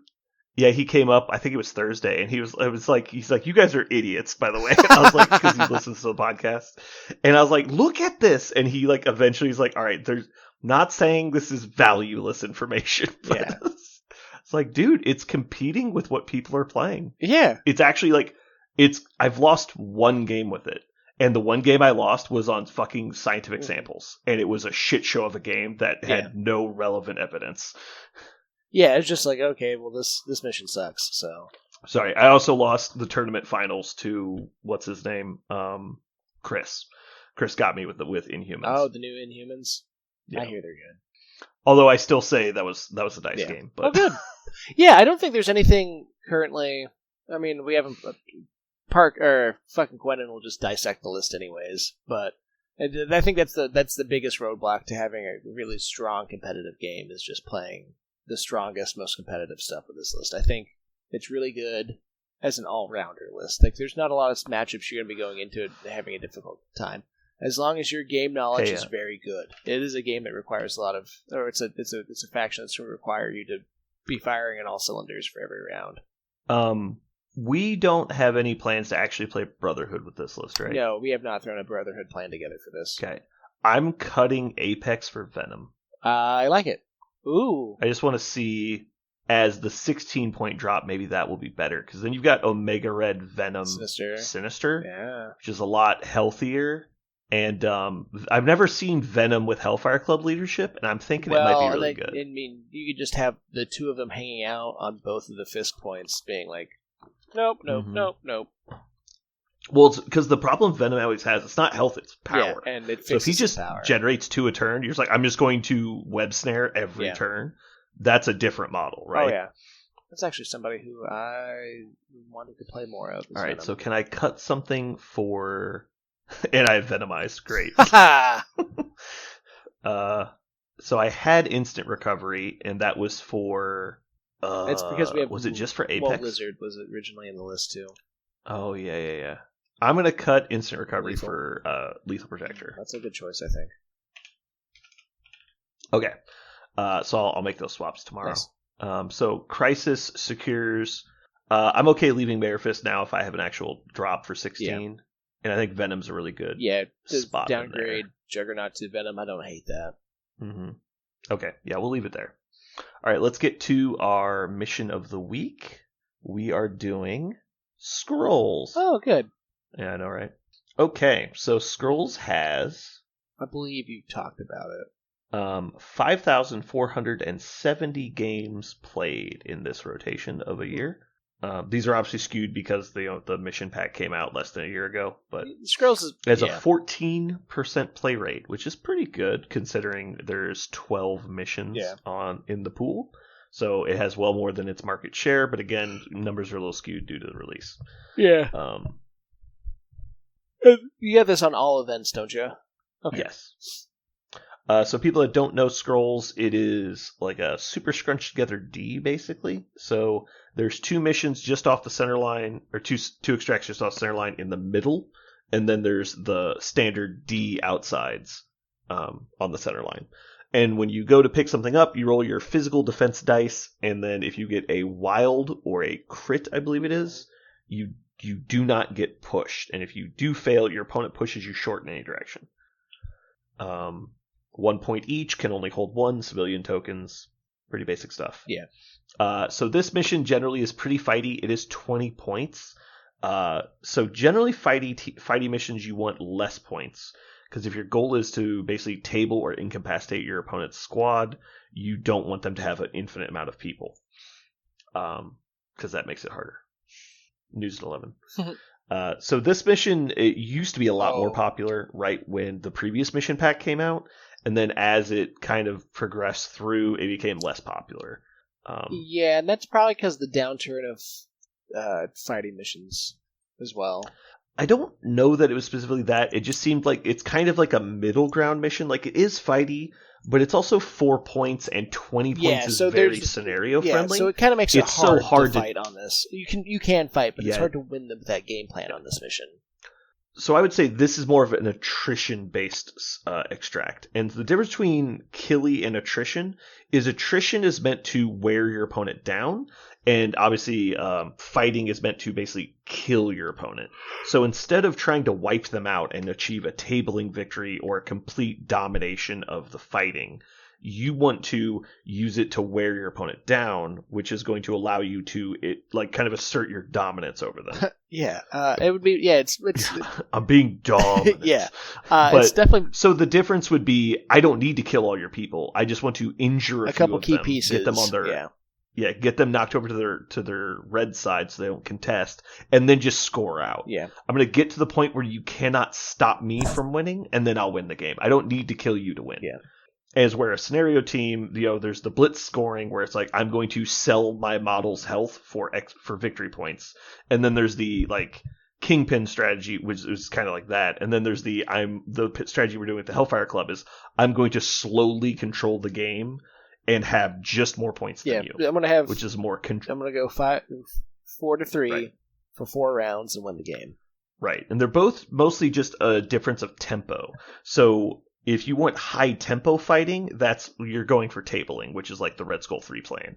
If you want to fight to an attrition level, that's more of like a Hellfire Club kind of plan or a Brotherhood kind of plan, where I'm just going to kill enough of your people to where I can win the game. Guardians, I think, tend to be the first one where it's more high tempo, but it's low tempo fighting would be a good example of like Asgard, I think. Mm-hmm. It's like they're not trying to blitz you off the table, but they're just going to slowly take control. Eliminate a couple to key the point things, where you can't stop them. And then have just better. They'll position you. They'll hold onto a point, and then at the key time they'll daze a model, pick up a point, or pick up 2. And like Winter Guard is a good example of low tempo scoring or low tempo fighting. They kind of just hang out and slowly win the game. It's where like Weapon X is very much high tempo fighting, and so. When it comes to, it's basically how urgently are you trying to accomplish your victory, and that's kind of like the difference of tempo, obviously. And so in the previous mission pack, it started off as like low tempo, and then moved to high tempo at the end of the rotation, and then since then it's basically been high tempo the whole time, in my opinion. And there's obviously exceptions; not everyone doing this, but it's just kind of the meta I felt.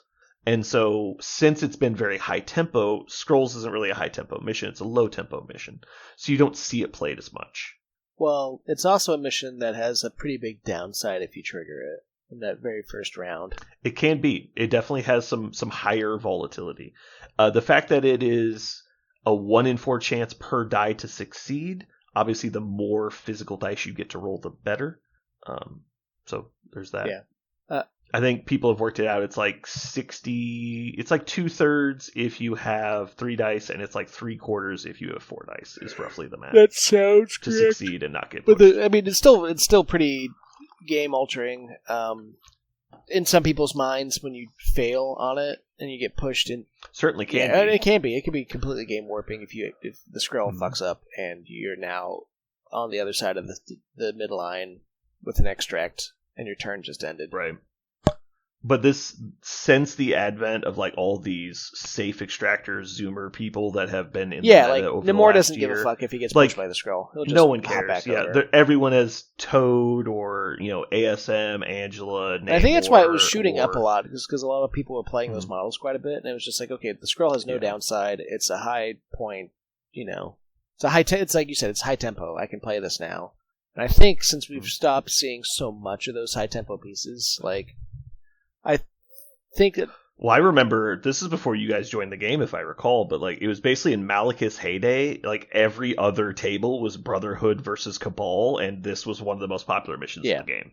It was cutthroat. 20 points. Like people were just lining up as like rolling for the game. It's just like the first thing to interact is like, okay.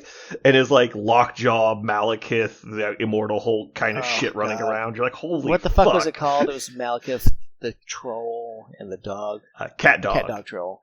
It was cat dog. Because you'd have the cat, the bog tiger cat, and then the Lockjaw. Cat dog. And they teleport him forward. No, yeah, like I remember as soon as Malekith came out, I was jamming Red Skull 2, Malekith, and like Zemo in like every game. It was so fun. And I know it was pretty degenerate too. Like it definitely was not okay. But released the as problems with Malekith, the problems with Malekith, in my opinion, were still like the tactics cards. Like the fact that you could Midnight Phantasmagoria and just shut down their entire list. That tactic card is still pretty good. It's still nuts. I think that's one of the actual reasons you would bring Malekith. And into something like this, I think Malekith's still a pretty strong option too. Like, what? No. You don't think so? It's 20 points. You could bring him in some toys. No, but your opponent's bringing 20 points of actual models, and you're bringing like 18 points of actual models. Yeah. Malekith is a 5-pointer. Like, look at his card. He is a 5-pointer.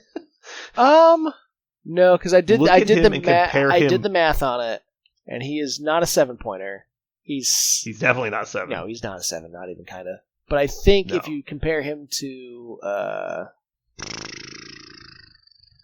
Thor 2, I think is the one I was doing the numbers on back when he was really good.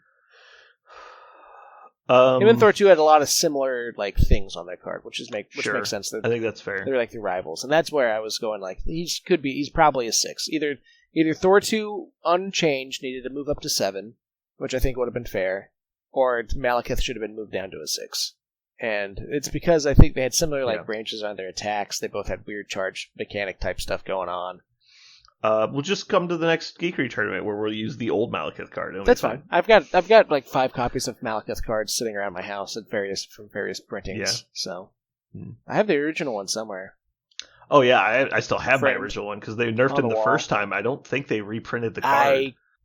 The one of the biggest weaknesses I think as a company is that it's very hard to find if you're not like apt at finding this shit out and able to research very well. It's very hard to distinguish exactly what's legal, what's actually going on. How dare you say that? Because I go right here and look, Evacuation Efforts has people are still playing games played in the last year. But like, think about you gotta think about this. Like, they went up. How would you find out you can't play that right now? That's it. Your opponent tells you is how you find out. Yeah, but like, right? But both you and your opponent have no idea. Quick anecdote. The first time Casson came up to the store to play, he was teaching his buddy how to play. Neither of them had played before. He had watched a couple videos.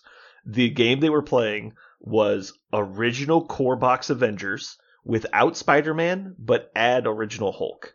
And the other side of the table was original CGR, original Malekith, and some other models. What the fuck?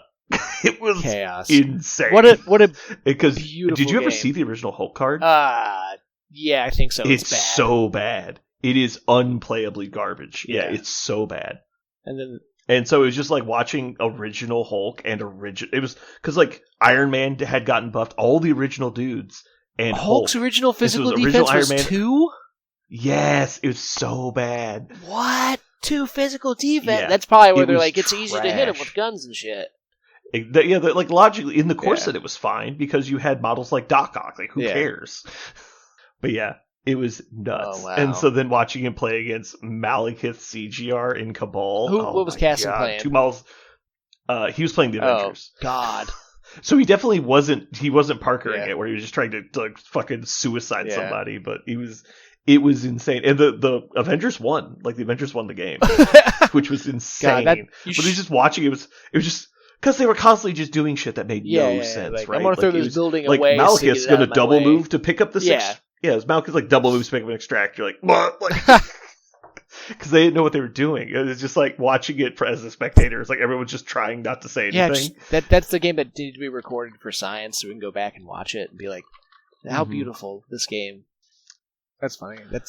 Well, God, I feel bad because me and Josh learned it on a kitchen table and we didn't learn the game correctly. And for some reason, I don't know why, I just remember this distinctly. I was like, hey, so I used Storm to throw Spider-Man into a building like twice in a row. He's like, you can't just keep doing that. I was like, I still got the power for it. Why can't I do it? Or like Kingpin could just reduce damage to 0 if he's got power. I'm like, that makes sense. He's Kingpin. Yeah, I spend 8. Like, get like, out what of are you here. doing? I was like, it's a reactive superpower. You attack me. He's like, that doesn't seem fair. Okay, so anything else about Scout or Skrulls before we cut this off?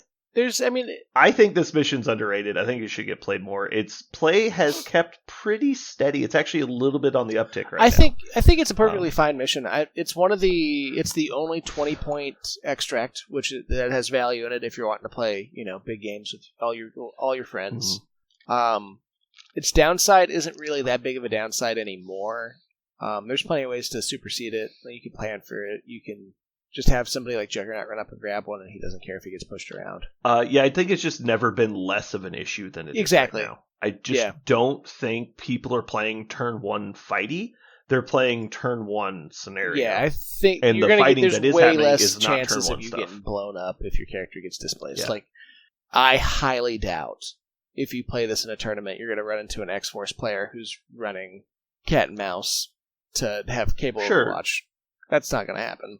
But the midline punishment we were seeing this time last year, that's what you built for. Thanos with Logan. Yeah, that's what you built for. It's just okay, so you're going to Death Decree Logan attack with Zemo on the first turn. You're like, what the fuck? And you just don't have to worry about that shit anymore. Yeah, exactly. Like I said, the most potent midline attacks right now are coming from factions that are not super popular or they can't do it like they used to be able to without retaliation. So yeah, that's it. It's a fun. It's fun. It's one that I think is actually fun to play on. It's an interesting mission because after you drop the Skrull the first time and later in the round, the push doesn't matter, but it's neat. Yeah, if it triggers. Alrighty, we're way over time, so let's go ahead and wrap this for tonight. Thanks everybody for tuning in. Hopefully you had a good time listening to us. This has been Brandon. This has been Jeremy. And this has been Parker. Also play pick bands. Play pick bands. You just listened to Skrulls.